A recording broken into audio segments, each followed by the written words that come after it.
Hello కానమోకు కథావచనం మోహనవచనం పరిజ్ఞాన హితభాండం నిత్య చదువరి శ్రోతలకు ఆహ్వానం నమస్కారం. చదవదగునెవరు రాసిన తదుపరి చదివిన వెంటనే మరువక పలువురికి వినిపింపబూనిన అది ఏ పరిజ్ఞాన హితభాండమౌపో మహిళ మోహనవచనమై విరాజిల్లు. పరిజ్ఞాన హితభాండం లక్ష్యం ప్రతివారీ సమాచార హక్కు, తెలుసుకునే హక్కు సైతం జీవించే హక్కుతో సమానం. ఆ స్ఫూర్తితోనే ఇప్పుడు ప్రొఫెసర్ కోయి కోటేశ్వరరావు విరచితంగా అందజేసినటువంటి నివాళి రచన కృష్ణేశ్వరుడు రంగభూమీసుడు స్మృతిలో అని ఈ అంశాన్ని మన కానమోకు కథావచన శ్రోతలకు మీ కానమోకు స్వరంలో ఇప్పుడు వినిపిస్తాను, వినండి. కృష్ణేశ్వరుడు రంగభూమీసుడు స్మృతిలో. ఇక వినండి ఈ అంశాన్ని. ఒక సందర్భం, ఒకసారి జూబ్లీ హిల్స్ చెక్ పోస్ట్ దగ్గర కూర్చొని ఒక వ్యక్తి భిక్షాటన చేస్తున్నాడు. అక్కడ అదే వృత్తిలో ఉన్న మరొక వ్యక్తి వచ్చి, ఏయ్ ఇది నా అడ్డా, ఇక్కడి నుంచి వెళ్ళిపో అంటూ అతనిపై దాడి చేశాడు. ఈ సీన్ను దూరం నుంచి షూట్ చేస్తున్న సినిమా బృందం పరిగెత్తుకుంటూ వచ్చి దాడికి పాల్పడిన ఆ వ్యక్తికి సర్ది చెప్పి పంపించింది. అతను నిజంగా యాచకుడు కాదని, చందమామ కథలు సినిమాలో యాచక పాత్ర పోషిస్తున్నాడని అసలు విషయం చెప్పింది. వేషధారణలో, అభినయంలో, వాచకంలో పాత్రలో పరకాయ ప్రవేశం చేసి పాత్రకు జీవం పోసిన ఆ విశిష్ట నటుడు వైఎస్ కృష్ణేశ్వరరావు. నాటక రచయితగా, దర్శకుడిగా, నటుడిగా, సినిమా సంభాషణల రచయితగా 4 దశాబ్దాల పాటు అపురూప కళాసేవకు అంకితమైన కృష్ణేశ్వరరావు శ్వాసకోశ వ్యాధితో ఆగస్టు 11న గుంటూరులో మరణించారు. సంప్రదాయ బ్రాహ్మణ కుటుంబ నేపథ్యం నుంచి వచ్చిన కృష్ణేశ్వరరావు ప్రజా పోరాటాల ప్రభావంతో, సమకాలీన స్పృహతో, సామాజిక చైతన్యంతో నాటకాలను, నాటికలను రచించారు. విప్లవ, స్త్రీవాద, దళితోద్యమాల మౌలిక ఆశయాలను నాటికల ద్వారా చాటి చెప్పారు ఆయన. నాటి గుంటూరు జిల్లా తెనాలి తాలూకా బోడపాడు గ్రామంలో హనుమంతరావు, వెంకటరమణమ్మ దంపతులకు 1955 ఆగస్టు 4న ఎల్లాప్రగడ సౌభాగ్య కృష్ణేశ్వరరావు జన్మించారు. మోపరులో ఉన్నత పాఠశాల ఉపాధ్యాయుడు రత్తయ్య ప్రోత్సాహంతో వాపస్ అనే నాటకంలో తొలిసారిగా శటగోపం పాత్ర ధరించి అందరినీ మెప్పించారు. పొన్నూరు పిబిఎన్ కళాశాలలో ఇంటర్ చదువుతున్న సందర్భంలో అధ్యాపకుడు ఆకురాతి మురళీకృష్ణ శిష్యరికంలో నాటక రచన, ప్రదర్శన, నటనలో మెళుకువలు నేర్చుకున్నారు. ఇంటర్లోనే కళాశాలను విడనాడి కళామ తల్లి ఒడిలో సేదతీరారు. పొన్నూరులో హోమియో వైద్యుడిగా సేవలందిస్తూనే నాటక కళా సాధనలో నిమగ్నమయ్యారు. యువశక్తి కళామండలి ద్వారా అనేక నాటకాలు ప్రదర్శించారు. కేఎస్టి సాయి, గుంటూరు శాస్త్రి, తల్లావజ్జల సుందరం, తనికెళ్ల భరణి ఇటువంటి ప్రముఖుల ప్రోత్సాహంతో కృష్ణేశ్వరరావు నటన నుంచి రచన వైపు మారి తొలి ప్రయత్నంగా రోజు చస్తున్న మనిషి అనే నాటకం రాశారు.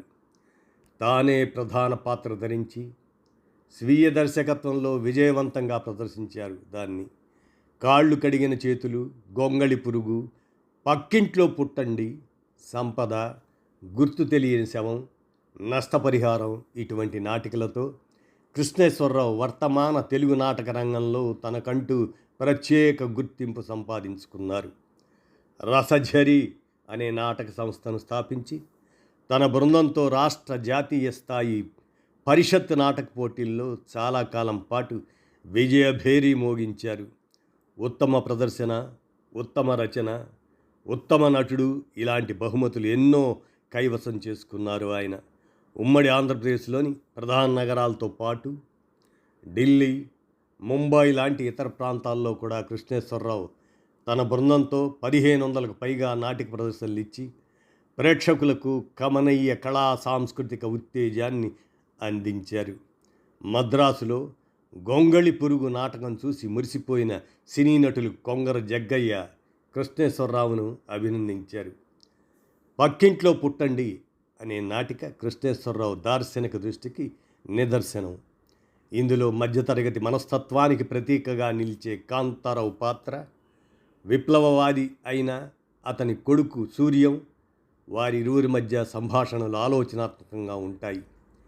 ఈ సమాజం బాగుపడాలంటే భగత్ సింగ్, అల్లూరి సీతారామరాజు, వెంపటాపు సత్యం, ఆదిభట్ల కైలాసం వీళ్ళందరూ పుట్టాలి, ఉద్యమాలు చేయాలి, ప్రాణాలు ఇవ్వాలి, అమరులవ్వాలి అని అందరికీ బోధించే కాంతారావు తందాకా వచ్చేసరికి మాట మార్చుతాడు.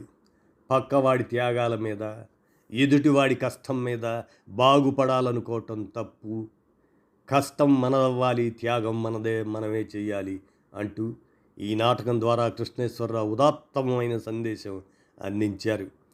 నాటక రంగంలో ఎంతో కీర్తి గడించిన కృష్ణేశ్వరరావు ఊరేగింపు సినిమా కోసం పిఎల్ నారాయణ వద్ద సహాయకుడిగా చేరారు. ఆ సినిమా నిర్మాణ సమయంలో కృష్ణేశ్వరరావు రచనా ప్రతిభను గమనించిన ప్రసిద్ధ నటుడు, దర్శకుడు ఎం ప్రభాకర్ రెడ్డి ప్రచండ భారతం చిత్రానికి మాటల రచయితగా అవకాశం కల్పించారు. భద్రాచలం, పరశురాముడు, పిలిస్తే పలుకుతా, మౌనం, సూర్యపుత్రులు ఇలా మొదలైన సినిమాలకు కృష్ణేశ్వరరావు పదునైన సంభాషణలు అందించారు. తన మిత్రులైన సి ఉమామహేశ్వరరావు, ఎన్ శంకర్ వారి దర్శకత్వంలో రూపొందిన సినిమాలు అంకురం, శ్రీరాములయ్య వాటికి రచనా సహకారం కూడా అందించారు కృష్ణేశ్వరరావు. ఈ కృష్ణేశ్వరరావును ఆర్ నారాయణమూర్తి ఎంతగానో ప్రోత్సహించారు. ఆయన నిర్మించి దర్శకత్వం వహించిన ఎర్ర సముద్రం, కూతురు కోసం, వేగుచుక్కలు, మార్కెట్లో ప్రజాస్వామ్యం ఇలాంటి ఎన్నో చిత్రాల్లో కృష్ణేశ్వరరావు నటించడంతో పాటు స్క్రీన్ ప్లే, రచనా సహకారం అందించారు. ఏజెంట్ సాయి శ్రీనివాస్ ఆత్రేయ, నాంది, విరూపాక్ష తదితర చిత్రాల్లో ఈయన చేసిన పాత్రలు విలక్షణమైనవి. స్నేహితుడైన నటుడు జీవ అతని ద్వారా దర్శకుడు వంశీకి దగ్గరయ్యాడు. ఆయన దర్శకత్వంలోని దొంగరాముడు, గోపి గోపిక గోదావరి, సరదాగా కాసేపు ఇలా మొదలైన చిత్రాల్లో వైవిధ్యమైన పాత్రలను పోషించి వంశీ మార్క్ హాస్యాన్ని సమర్థవంతంగా పండించారు.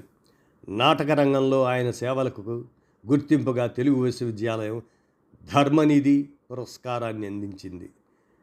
చందమామ కథలు చిత్రంలో యాచకుడి పాత్రకు గాను ఉత్తమ సహాయ నటుడిగా నంది ప్రత్యేక జ్యూరీ పురస్కారాన్ని అందుకున్నారు. కూతురు కోసం చిత్రంలో ఉత్తమ ప్రతినాయకుడిగా మెప్పించి భరతముని పురస్కారాన్ని కృష్ణేశ్వరరావు పొందారు. లౌక్యం బొత్తిగా లేకపోవడం వల్ల కృష్ణేశ్వరరావుకు రావాల్సినన్ని అవకాశాలు రాలేదు. అయినప్పటికీ టాలీవుడ్ ఇమేజ్ కోసం ఆయన తహతహలాడలేదు. నాటకరంగ వికాసం కోసమే ప్రతిక్షణం పరితపించారు. చివరి దశలో కృత్రిమ శ్వాసతో మంచం మీద ఉండి కూడా రాయాల్సిన కొత్త నాటకాల గురించి, ఇతివృత్తం గురించి ఆలోచిస్తూనే ఉన్నారు. ఆపరేషన్ కగార్ నేపథ్యంలో మంచి నాటిక రాసి గుంటూరులో ప్రదర్శించాలన్న ఆయన కోరిక తీరకుండానే వెళ్ళిపోయారు. కృష్ణేశ్వరరావు సమగ్ర నాటికల సంకలనం ప్రచురించాల్సిన అవసరం ఉంది. ఇదే ఆ ప్రజా కళాకారుడికి నిజమైన నివాళి అంటూ ప్రొఫెసర్ కోయి కోటేశ్వరరావు ఈ నివాళి రచనను అందజేయగా, మన కానమోకు కథావచన శ్రోతలకు మీ కానమోకు స్వరంలో ప్రముఖుల జీవిత విశేషాలు శీర్షికన కృష్ణేశ్వరుడు రంగభూమిసుడు స్మృతిలో అనేటువంటి అంశాన్ని వినిపించాను. విన్నారుగా, ధన్యవాదాలు.